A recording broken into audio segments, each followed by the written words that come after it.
was not built in a day, but the citizens who built Rome. I believe in Nigeria and the promises. Over the past 4 years, the U.S. government, through the USAID Scale Initiative, has bolstered Nigerian civil society organizations (CSOs) and business membership organizations (BMOs) to drive critical policy reforms in the country.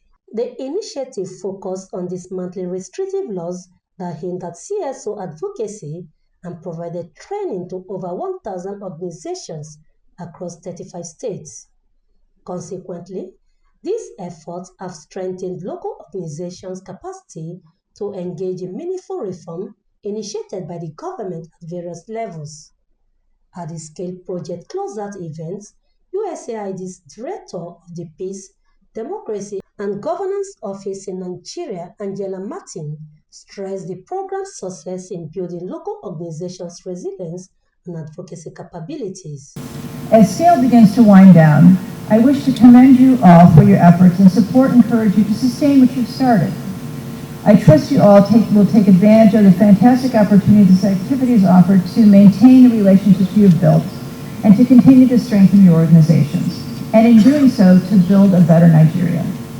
Earlier, Oyiza Nicholson, Palladium's country director, hinted that the program's long-term sustainability goals seek to imbibe in them the culture of self-reliance through securing independent funding from donor agencies. I'm here today not just proud of the work that we've done, but of the legacy we leave behind.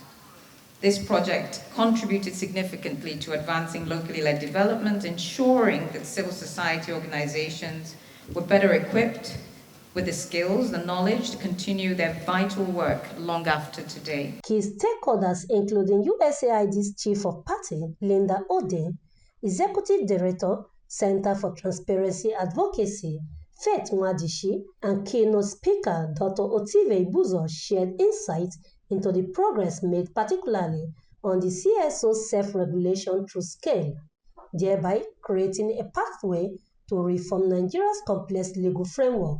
In terms of policy advocacy, one thing that we use to gauge if our partners are really working or they really imbibe the capacity is through the changes that they have made happen with governments. And we've recorded over 81 specific policy actions that we carried out by government.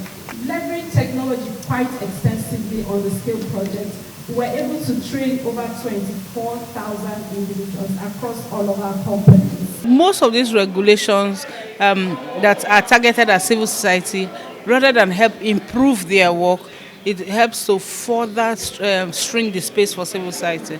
We're not saying there should not be regulations, but there should be regulations up to the extent that you know that this is a non-profit. There are certain taxes you're not supposed to pay.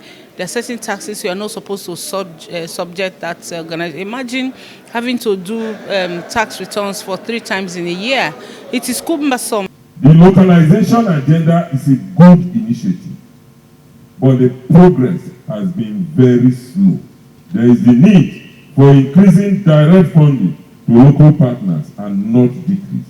Reflecting on the theme of sustaining CSO independence, Victor Obuzo, chairman of the House Committee on Civil Society and Development Matters, among other beneficiaries, praised the initiative's role in policy reforms at all levels of government and vowed to continue pushing for reforms that improve service delivery. We must be reminded that effective legal framework, good governance, accountability, transparency, and openness are key instruments needed to nurture sustainable growth and development in Nigeria. Women were treated like fools, as if they don't know their rights.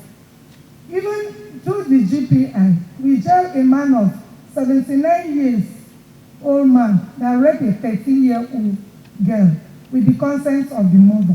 The Scale Leadership Summit themed Celebrating Our Impact, Opening New Doors, set the stage for continued civil society engagement and policy reform, laying the foundation for a more robust and inclusive society, and ending with a recognition of the Zamfara State Governor's representative for his support for the mission.